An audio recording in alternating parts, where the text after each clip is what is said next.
Bonjour à tous, j'espère que vous allez bien. Voilà, comme vous avez pu constater, j'ai changé le logo de la chaîne. Maintenant, la chaîne s'appelle Réveille-toi, toi qui dors. Pourquoi Réveille-toi, toi qui dors? Parce que le premier livre que j'ai écrit s'appelait Réveille-toi, toi qui dors, qui est en PDF en dessous dans la description. Et parce que dans le monde, quand je faisais du rap, j'avais fait une interview dans un journal et je disais un jour les gens vont se réveiller par ma musique. En fait, j'avais toujours cette notion de réveiller les gens. Donc quand j'étais dans le monde, je faisais beaucoup de recherches sur comment le monde était contrôlé, comment comment nous sommes contrôlés par l'argent, par l'État, toutes ces choses-là. Et donc j'avais toujours cette notion de réveiller les gens, de parler du formatage qu'on a subi. Et c'est vraiment quand j'ai rencontré le Seigneur que j'ai découvert qu'au-delà d'être contrôlé par l'argent, par les médias, toutes ces choses-là, nous sommes contrôlés par tout ce qui est occultisme, tout ça. Et puis par la suite aussi, j'ai découvert par des fausses doctrines qu'on nous a manipulées pour nous cacher justement le Seigneur. Donc voilà pourquoi j'ai décidé de changer la chaîne. Donc tout de suite, nous allons prendre donc du coup un passage. Voilà, donc voilà, merci Seigneur. Dans 1 Timothée 4 à partir du verset 1. Mais l'Esprit dit expressément que dans les derniers temps, certains s'éloigneront de la foi et s'attacheront à des esprits trompeurs et à des doctrines de démons, par l'hypocrisie de faux docteurs ayant leur propre conscience marquée au fer rouge, empêchant de se marier, ordonnant de s'abstenir d'aliments qu'Élohim a créés pour être pris avec action de grâce par les fidèles. Donc le passage qui m'intéresse, c'est mais l'Esprit dit expressément que dans les derniers temps, certains s'éloigneront de la foi pour s'attacher à des esprits trompeurs, des doctrines de démons. Au fait, aujourd'hui, on peut constater, et voilà, c'est un sujet que je parle beaucoup dans mes vidéos, dans mes audios, on peut constater en fait que ce qui tue l'Église, ce qui tue les chrétiens, c'est le manque de connaissances. Aujourd'hui, la Bible dit en fait que voilà, cette parole est dure, qui peut l'entendre? Et je constate que les chrétiens aiment entendre des belles paroles, un évangile qui va dans leur sens, un évangile qui voilà, qui les caresse dans le sens du poil, et voilà, qui aime les discours de vieilles femmes. On peut le voir notamment en Afrique. Des gens, par exemple, qui comment vont faire manger des bouts de chair aux gens, des bouts de serpents aux gens. Voilà, les images vont défiler en même temps que je parle. Et c'est terrible. En fait, comment nous sommes en fait aujourd'hui dans un évangile qui est complètement dilué des doctrines de démons. C'est des doctrines qui n'ont rien à voir avec la doctrine que les apôtres et les prophètes nous ont laissée. Et ces gens, ces esprits trompeurs, c'est ces hommes qui ont ces esprits trompeurs, ces faux prophètes, ces faux pasteurs qui sont partout, prêchent cet évangile de la prospérité en disant donnez de l'argent, comment vous serez bénis. Et pourquoi beaucoup y croient? Pourquoi beaucoup y croient? Parce que beaucoup ont des problèmes financiers. Il y a des pays pauvres et on voit bizarrement là où il y a le plus d'églises implantées de l'église de la prospérité, le plus c'est où il y a les pays pauvres. Ça veut dire quoi? Ça veut dire que ces hommes exploitent en fait, la faiblesse de ces hommes qui sont pauvres. Il y a des femmes veuves, il y a des hommes veufs, il y a des orphelins, il y a des gens qui souffrent, qui n'ont rien. Et le peu qu'ils ont, le peu d'argent qu'ils ont, ils vont aller le donner à ces voleurs. Pourquoi? Parce qu'espérant être riche un jour, parce que ils se disent, mais on m'a dit que c'était ça, c'était un prophète, on m'a dit que c'était ça, c'est comme ça que je pouvais devenir riche. Être riche n'est pas un péché. Avoir de l'argent n'est pas un péché. Être attaché à l'argent est un péché. Et ces pasteurs-là de malheur, voilà, je vais faire défiler des photos comme ça là, au fur et à mesure que je parle, on va voir des photos. C'est terrible. Regardez comment ils prêchent la prospérité, comment, en fait, ils sont complètement à côté de la plaque. J'ai pu faire un tour aussi sur Facebook, sur certaines pages. Il y a des personnes, par exemple, qui cherchent à connaître le Seigneur, qui demandent des conseils, des documents, des machins. Alors il y en a qui vont dire qu'il faut comment lire Spinoza, Frédéric Lenoir, des philosophes, en fait, je remarque que les gens ne connaissent pas qui est le Machia. Qui est le Machia, bien aimé? Oui, ok, le Machia, il a été à la croix, il s'est sacrifié à la croix pour nous. Et c'est la plus grande chose que nous devons savoir pour notre salut. C'est vrai. Mais le Seigneur nous demande aussi de creuser, à savoir qui il est. Mais dans ces assemblées, dans ces églises, on ne vous enseigne pas qui il est. On ne vous enseigne pas. Notamment dans le système protestant de France. Regardez cette image, par exemple, du système protestant de France. Regardez. Doctrine de démon. Ça, c'est juste pour vous montrer quelque chose si vous n'avez pas remarqué. Voilà l'image, voilà, de la Fédération protestante de France. Nous voyons le soleil, donc c'est ce rond-là. Voilà, le soleil. Nous voyons, en fait, sur le côté, les deux cornes. Voilà. Et les trois traits en dessous, là, c'est la Trinité. Ou alors, ça peut aussi représenter un œil, tout ça. Ça vous rappelle pas quelque chose? Le veau d'or. Le veau d'or. Regardez, on va chercher sur Internet une image de veau d'or, là. Voilà. On va voir ce qu'on va trouver. Hein. Donc, le veau d'or. Voilà. Image. Désolé, j'ai pas une très bonne connexion. Voilà, et là, je suis sûr qu'on va vraiment voir quelque chose. Et on va pouvoir voir vraiment la distinction entre les deux. Regardez. Voilà. Les cornes. Voilà, ici. Voilà. Voilà. Par exemple, voilà cette image-là. Voilà, cette image-là. Voilà, vous voyez les cornes. À droite, là. Voilà les cornes. Voilà les cornes. Le rond au-dessus, voilà. Voilà. Vous avez vu? C'est le veau d'or. Le système là, protestant de France, là. Où les pasteurs là sont associés entre eux. Et si je remets maintenant ici la galerie, vous voyez, le rond, vous voyez, les cornes, tout ça, voilà, c'est la même chose, c'est la même chose. Et je ferai défier d'autres images. Donc, vous voyez? Donc, en fait, nous sommes dans un système. Aujourd'hui, l'église, la plupart des gens, d'ailleurs tous les ADD, les assemblées de Dieu, là, tout ça, là, c'est la fumée. La plupart n'ont pas la révélation. Qu'est-ce qu'il faut à l'homme? La révélation de qui est Yoshua. C'est-à-dire, il est qui? Il est, Yoshua est l'arbre. Yoshua est le rocher. Yoshua est la lumière. Yoshua est le berger. Yoshua est le médecin. Yoshua est le Fils. Yoshua est le Père. Yoshua est le Saint-Esprit. Mais ce n'est pas trois personnes divisées comme la Trinité. Vous voyez? Yoshua est l'admirable conseiller. Yoshua est l'éternel. La main, le bras, le germe. Il est tout. Le salut, la sagesse, il est tout. Aujourd'hui, dans les assemblées, on ne nous parle pas des aspects de Yoshua. On ne nous parle pas de sa divinité. Non, on vous parle de quoi? On vous parle d'histoire, historique. Autant aller chez les témoins de Jéhovah. On vous parle de l'argent, que vous allez avoir une grande voiture, que vous allez avoir une grande piscine, que vous allez avoir une grande maison. Mais on ne vous parle pas de la divinité du Seigneur.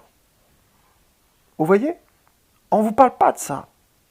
On va vous diviser Père, Fils, Saint-Esprit. Regardez un passage. Ici, si nous prenons par exemple le passage d'Apocalypse, 22, à partir du verset 6, il dit, donc dans ma version, la BJC, il me dit, ces paroles sont sûres et véritables, le Seigneur, l'Élohim des saints prophètes, a envoyé son ange pour manifester à ses esclaves les choses qui doivent arriver. On nous dit, Ces paroles sont sûres, véritables. Le Seigneur, l'Élohim, le Dieu, l'Éternel, des saints prophètes, a envoyé son ange. Qui a envoyé son ange ici? L'Éternel, n'est-ce pas? Ok. Si maintenant, ici, je prends le verset 16, il dit quoi? Moi, Yoshua, Jésus, j'ai envoyé mon ange pour rendre témoignage de ces choses dans les assemblées. Je suis la racine et la race de David, l'étoile brillante du matin. Donc, vous voyez bien que c'est la même personne, parce qu'il n'y a pas de personne qui peut envoyer un ange. Si Jésus, Yoshua, n'était pas Dieu, s'il n'était pas Dieu, les mages ne seraient pas prosternés devant lui. Vous voyez? Donc, le problème, c'est la révélation de qui est Yahushua, qui est le Mashiach. Vous voyez? Il est le Père. Lui-même est le Père. Il le dit dans Jean 14, verset 8. Philippe lui dit, Seigneur, montre-nous le Père, et cela nous suffit. Yahushua lui répondit, je suis depuis si longtemps avec vous, et tu ne m'as pas connu, Philippe. Celui qui m'a vu a vu le Père. Comment dis-tu, montre-nous le Père? Donc, c'est lui le Père. C'est lui le Père. Et nous allons voir dans Ésaïe, là, voilà, 9, verset 5. Car un enfant nous est né, un fils nous a été donné, et l'empire reposera sur son épaule, on l'appellera du nom de miracle, conseiller, El Gibor, Père d'éternité, Prince de paix. On nous dit que le fils qui est né là, c'est le Père d'éternité. Mais pourquoi maintenant ils vont commencer à inventer la Trinité en disant la Sainte Trinité, en prenant le passage d'Abraham quand il a reçu les 3 hommes, et que Abraham n'en parlait qu'à une personne. C'est le Seigneur qui était accompagné de ses anges, tout simplement. Pourquoi il serait accompagné de la Trinité? Alors, la Trinité est représentée comment? La Trinité est représentée comment? Eh bien, la Trinité est représentée, donc je vais faire défiler des images, voilà. Ici, vous voyez la Trinité, voilà, égyptienne, voilà. Ici, voilà la Trinité, voilà, voilà maintenant, voilà, chrétienne, voilà, et vous avez aussi la Trinité, comment, ici, hindoue, voilà. Vous avez vu? Il y a les 3 trinités différentes. En fait, cette trinité, elle était dans toutes les religions babyloniennes, tout ça là, satanique comme pas possible.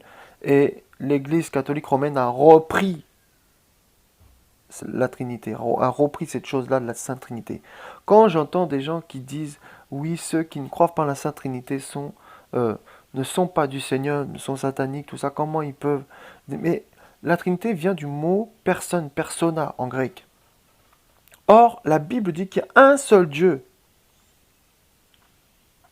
Regardez, même le Seigneur, il dit un moment, dans un passage, il dit, on va le chercher, il dit un moment, je viendrai moi-même. Il dit, je viendrai moi-même, en fait, dans un passage, sauver mon peuple.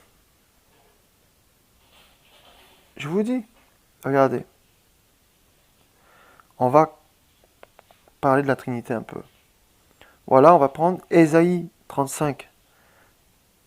Voilà, Ésaïe 35, verset 4. Qu'est-ce qu'il dit? Dites à ceux qui ont le cœur troublé, prenez courage, n'ayez pas peur, voici votre Elohim, la vengeance viendra, la rétribution d'Elohim, il viendra lui-même et vous délivrera.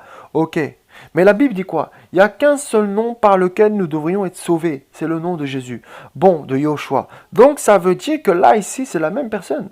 En fait, c'est lui qui est venu lui-même en chair. Si nous prenons dans Jean chapitre 1, ok, il dit quoi? Au commencement était la parole, et la parole était vers Elohim, et Elohim était la parole. Elle était au commencement vers Elohim.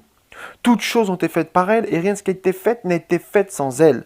En elle était la vie, et la vie était la lumière des humains, et la lumière brille dans les ténèbres, mais les ténèbres ne l'ont pas saisie. Ok, nous avons vu que la parole égale Dieu égale Elohim. Si nous prenons maintenant le verset 14, il dit, et la parole est devenue chair, elle a dressé sa tente, ou habité dans d'autres versions. Parmi nous, pleine de grâce et de vérité, nous avons contemplé sa gloire, une gloire comme la gloire du Fils et du Père. Donc, le corps de Yoshua était une tente. La Bible ne dit-elle pas que nous sommes le temple du Saint-Esprit? Donc, Yoshua, homme, était le premier temple. D'accord? En tant qu'homme. D'accord? Maintenant, lorsqu'il a été à la croix, il dit à tous ceux qui l'ont reçu, il a donné le pouvoir de devenir enfants d'Elohim, lequel ne sont nés ni de la chair, ni du sang, mais sont nés d'en haut. Donc, lorsque tu acceptes le Seigneur vient habiter maintenant en toi. D'accord? Comme le Seigneur est venu dans un corps de chair, pour nous montrer justement le chemin, la vérité et la vie. voyez? Et un autre passage qui dit, et, euh, et je vais le chercher, voilà, il n'y a pas d'autre euh, Elohim, ou Dieu dans d'autres versions. Il n'y a pas d'autre Dieu, comment, à part, à part moi.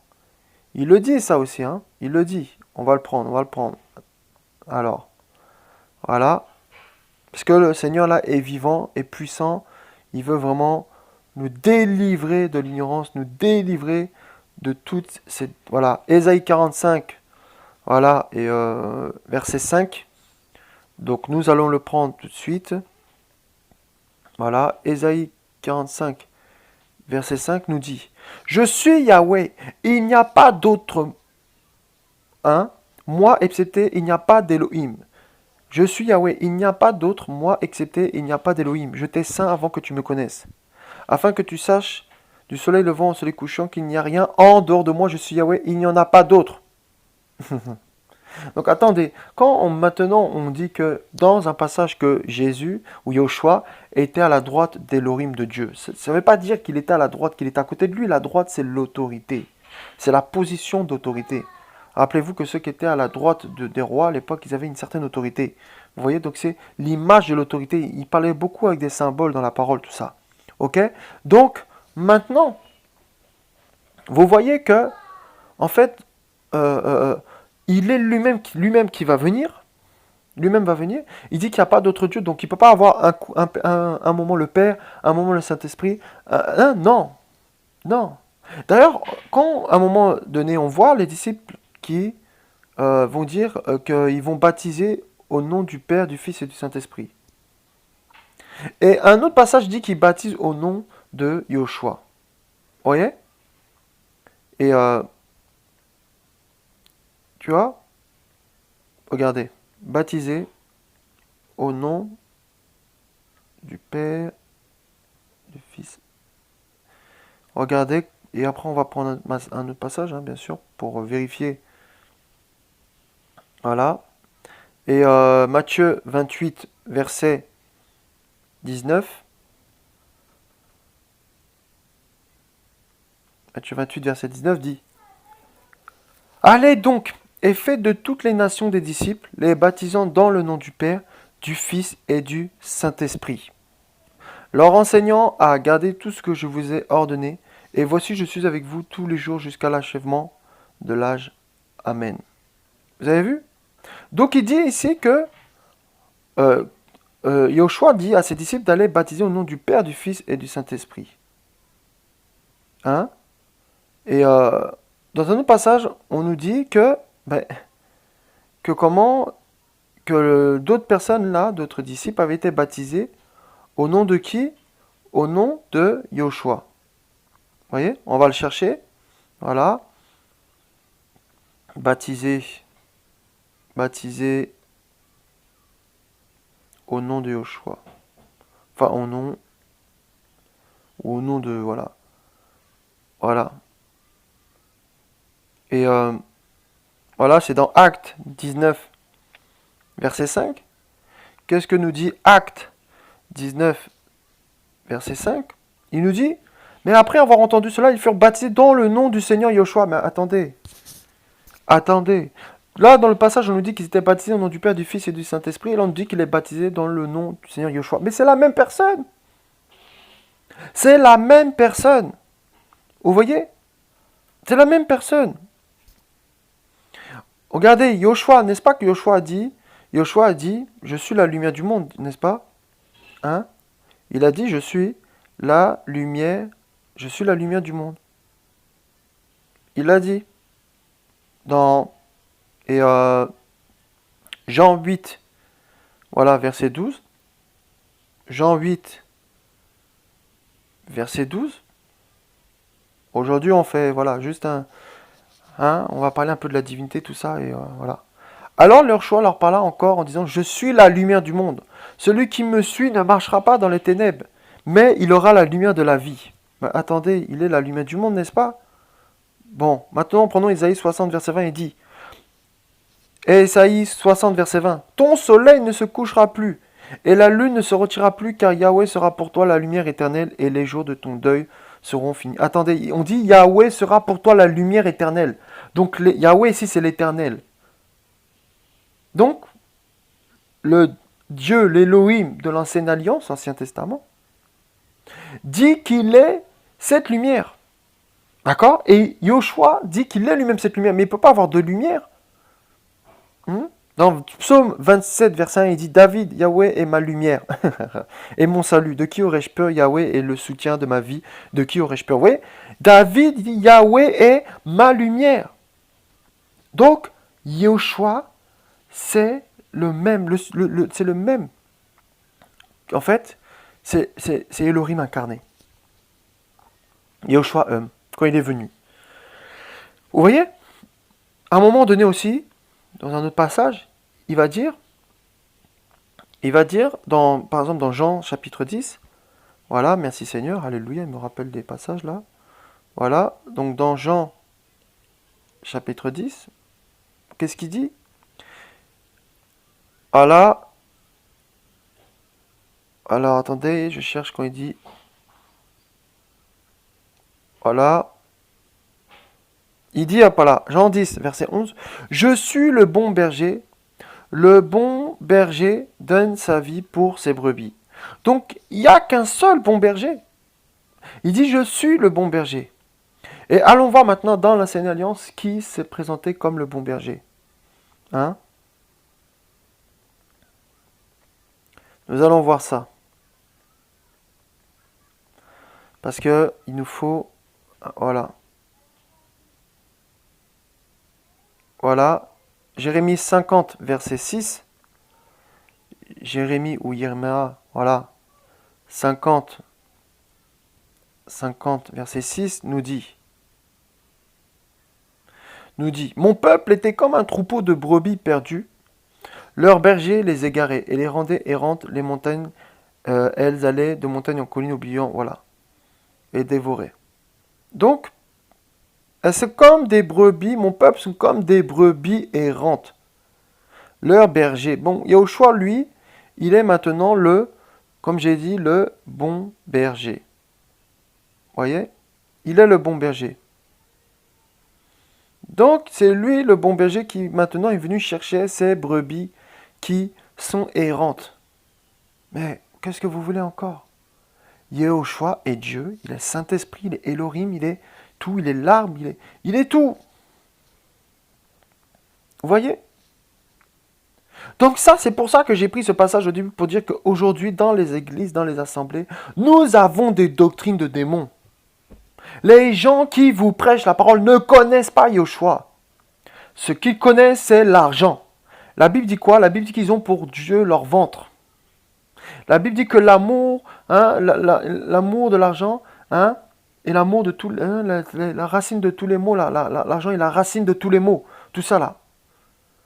Ils ont pour Dieu leur ventre. Leur zèle, c'est de se dire qu'ils vont avoir de l'argent. Leur zèle, c'est de se dire qu'à la fin du culte, là, ils vont récolter. C'est ça qui les pousse à prêcher. C'est leur zèle. Il faut savoir qu'il y a des zèles différents. Il y a le zèle véritable de l'évangile qui te pousse à prêcher pour que les âmes soient sauvées. Et il y a le faux zèle, qui est un zèle qui est donné par Satan pour avoir l'argent. C'est le zèle, c'est ce qui te pousse à prêcher. C'est le feu. Et tu as le feu du Seigneur qui amène les gens à la repentance, à la sanctification, à la crainte de Yoshua, et à le feu étranger, le parfum étranger que Yoshua n'aime pas. Et aujourd'hui, nous avons ça. Nous avons ces belles églises, bien, toutes propres, tout ça, avec des gens qui viennent, qui sont assis à vie, mais il n'y a rien qui se passe. Quand est-ce je veux dire, mais où sont les conversions? Où sont ces hommes, ces femmes qui, en fait, ont une relation intime avec le Seigneur, qui cherchent le Seigneur chez eux?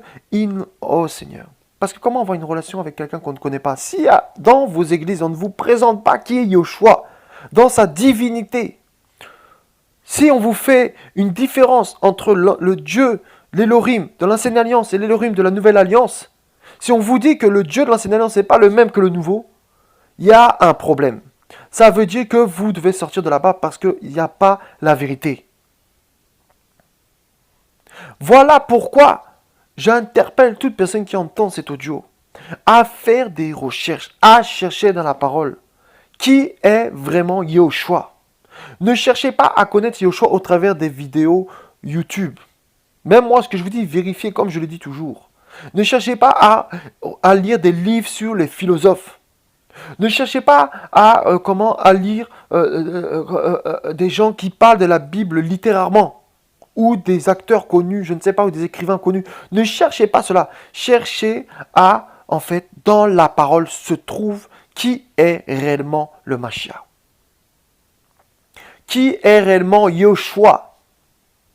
Nous sommes fatigués de ce faux évangile qui tue les enfants du Seigneur. La Bible dit que le peuple périt par manque de connaissances. C'est une mort spirituelle aujourd'hui qui atteint l'Église parce qu'on ne lui donne pas la vérité. On ne dénonce plus le péché. On ne dit plus quand une chose ne va plus. On ne prêche plus la croix. Ben non, on a trop peur. Il faut garder les brebis pour leur prendre leur argent. Je dis la vérité. Quand on vous dit, est-ce que vous connaissez Yahushua, Jésus, vous dites, bah oui, il a été à la croix, et tout ça, et voilà, et ceux qui le reçoivent sont sauvés. Mais oui, mais qui il est en profondeur? On nous dit qu'il y avait deux maisons qui étaient fondées. Il y a une maison qui était fondée sur le roc et une sur le sable. Le sable représente l'homme, le roc, la profondeur. Et on nous dit que c'est cette maison sur le roc, on va le prendre. Merci Seigneur. Dans Matthieu 7, il me semble que c'est ça. Non, c'est pas Matthieu 7, pardon. Bon, tant pis. Oui, Matthieu 7, merci Seigneur, voilà. Matthieu 7, verset 24. C'est pourquoi quiconque entend de moi ces paroles et les met en pratique, je comparais à un homme prudent qui a bâti sa maison sur le rocher. Et la pluie est tombée, et les fleuves sont venus, et les vents ont soufflé, et se sont précipités sur cette maison. Elle n'est pas tombée parce qu'elle était fondée sur le rocher. Mais quiconque entend de moi ces paroles et ne les met pas en pratique sera semblable à un homme insensé qui a bâti sa maison sur le sable. Et les pluies est descendues, et les fleuves sont venus, et les vents ont soufflé. Et se sont abattus contre cette maison, et elle est tombée, et sa ruine a été grande. Or, il arriva que quand Yahushua eut achevé ce discours, les foules furent choquées par sa doctrine, car il les enseignait comme ayant de l'autorité et non comme des scribes. Donc, vous voyez que ici, il y avait deux maisons, une maison fondée sur le sable, c'est les hommes nés de la poussière, et une autre sur le rocher. Allons voir qui est le rocher. Allons voir qui est le rocher. Le rocher, nous allons le voir dans Ésaïe 8, verset 13. C'est Yahweh Sabaoth que vous devez sanctifier. C'est lui que vous devez craindre, redouter. Il sera un sanctuaire, mais aussi une pierre d'achoppement, un rocher de scandale pour les deux maisons d'Israël, un filet et un piège pour les habitants de Jérusalem. Donc, nous voyons que ce rocher sur lequel la maison est fondée, c'est-à-dire ta foi, c'est Yahushua. Ce n'est pas un pasteur, ce n'est pas une église, ce n'est pas un mouvement, ce n'est pas une société, ce n'est pas en fait un système des hommes, ce n'est pas l'église catholique, protestant, évangélique, église de réveil, je ne sais pas quoi. Ce n'est pas un homme, un grand prophète, quel qu'il soit, qui fait des guérisons. Ce n'est pas ça. C'est le Seigneur, c'est sa parole. Et le Seigneur, c'est qui? C'est sa parole lui-même. Donc ta foi doit être fondée sur sa parole. Voilà la vérité. Mais honnêtement, est-ce qu'on vous dit de lire la parole chez vous? Non. Non. Et quand on vous prend des passages, on les prend hors contexte. On prend des passages, on prend que la moitié. Il y a même des gens, ils prennent le passage de Salomon. Il dit voilà, Salomon avait plusieurs femmes, donc on peut, dans l'église, faire la polygamie. C'est grave.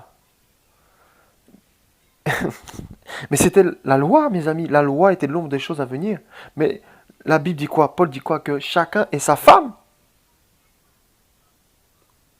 Il n'a pas dit que chacun est ses femmes. Donc vous voyez comment, en fait, si vous ne lisez pas la parole, on va vous prendre juste un passage, mais on va vous laisser le reste pour vous faire gober tout n'importe quoi. Vous savez, la Bible, je dis souvent, c'est une arme. Avec la Bible, vous pouvez enseigner les hommes et pour qu'ils aient la vie éternelle, mais vous pouvez contrôler les hommes. Celui qui connaît la parole est un homme dangereux. Mais il est soit dangereux pour le diable, soit comment ça s'appelle, il est dangereux pour les âmes mal affermies. Dans le sens, les âmes qui ne sont pas affermies dans la parole véritablement vont être manipulées. J'ai vu des choses, des gens qui broutent de l'herbe. Hein? Tout ça là. Des gens qui broutent de l'herbe, tout ça là. Parce qu'on leur dit que c'est des brebis, il faut qu'ils mangent de l'herbe. Tout ça. Il y a même un pasteur qui a dit qu'il fallait que les femmes boivent sa semence. Hein. Je vous ai épargné les détails. Parce que soi-disant c'est du lait. Hein? Voilà. Soi-disant c'est du lait, donc les femmes venaient lui faire une fellation. Il disait que c'était ça le lait spirituel. Vous vous rendez compte du faux évangile qu'on nous prêche?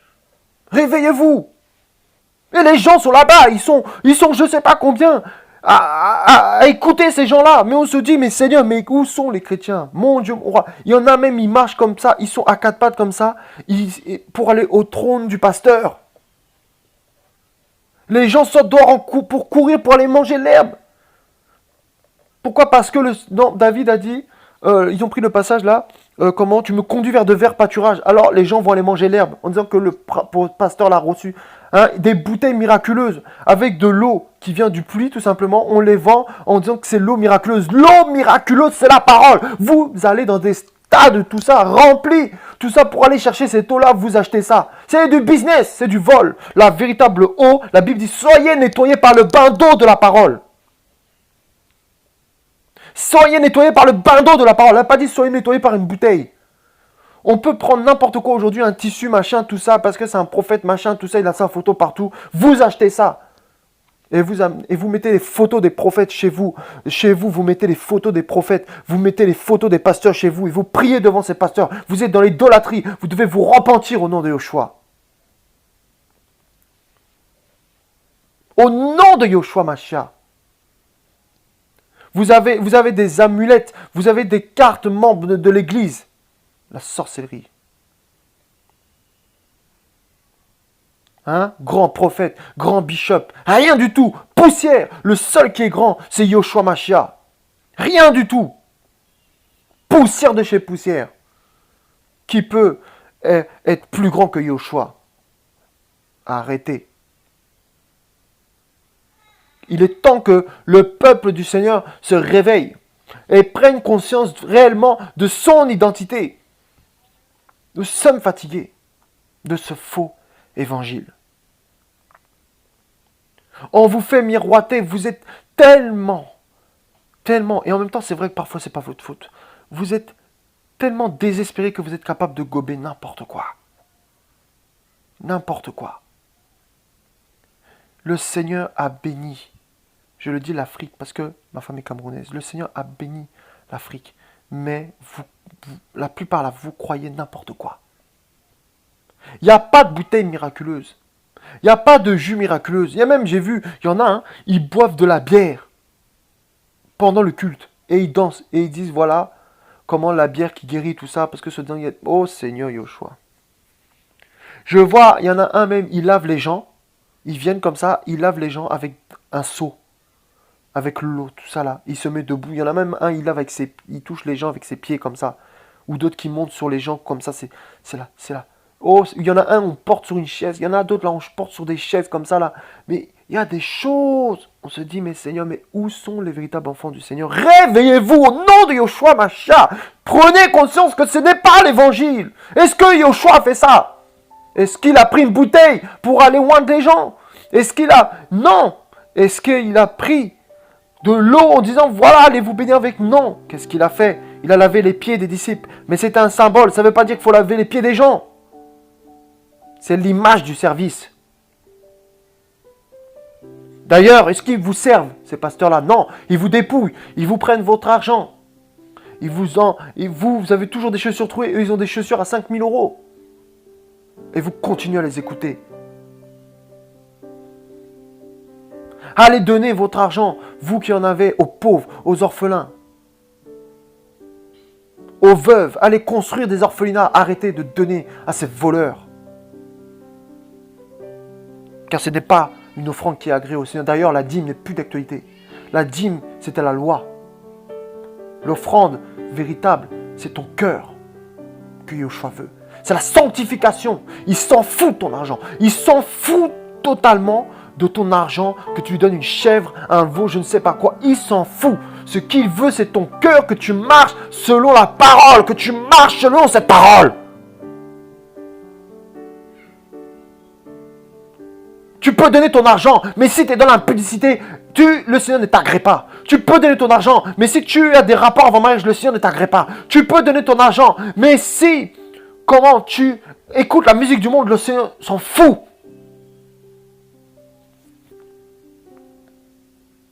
Vous écoutez des musiques païennes et vous dites aimer le Seigneur. Vous écoutez des chantres, des pasteurs impudiques et vous dites aimer le Seigneur. Oh, que cette génération se repente. Se repente. Il est l'heure. C'est le temps que tu te réveilles, que tu prends conscience de qui tu es. C'est le temps. On nous a menti. On nous a menti. Où sont ces personnes qui défendent véritablement l'évangile? Où sont ces personnes qui, en fait, ont le feu du réveil pour aller parler aux âmes? Où sont ces hommes et ces femmes qui, en fait, aiment leurs prochains, qui aiment les pauvres, les veuves, les orphelins? Non, il n'y en a plus. Vous voulez quoi? Le mariage? Vous voulez quoi? Vous voulez des grandes maisons, des voitures? Vous voulez quoi? C'est ce que vous voulez, des entreprises. C'est ce que vous voulez, la terre, la terre, la terre. Mais vous ne voulez pas le royaume. Ceux qui veulent le royaume auront le royaume. Ceux qui veulent la terre auront la terre. Celui que tu aimes, et tu es esclave de ce maître-là. Si tu aimes Yoshua, tu es esclave de Yoshua. Si tu aimes le monde, tu es esclave du monde. Soit tu sers le péché, soit tu sers le Seigneur. Soit tu sers la vie, soit tu sers la mort. Celui qui est injuste, qu'il soit encore injuste, que celui qui sanctifie se sanctifie encore. La vérité, c'est que vous aimez le péché. La vérité, c'est que vous aimez ça. Et vous devez vous repentir. Et arrêter de chercher des raccourcis. Cherchez le Seigneur chez vous. Ce sont les violents qui sont part du royaume. Si vous n'êtes pas violent, vous n'irez pas au ciel. Je préfère vous le dire, il faut chercher le Seigneur. Il faut chercher le Seigneur. Soyez bénis.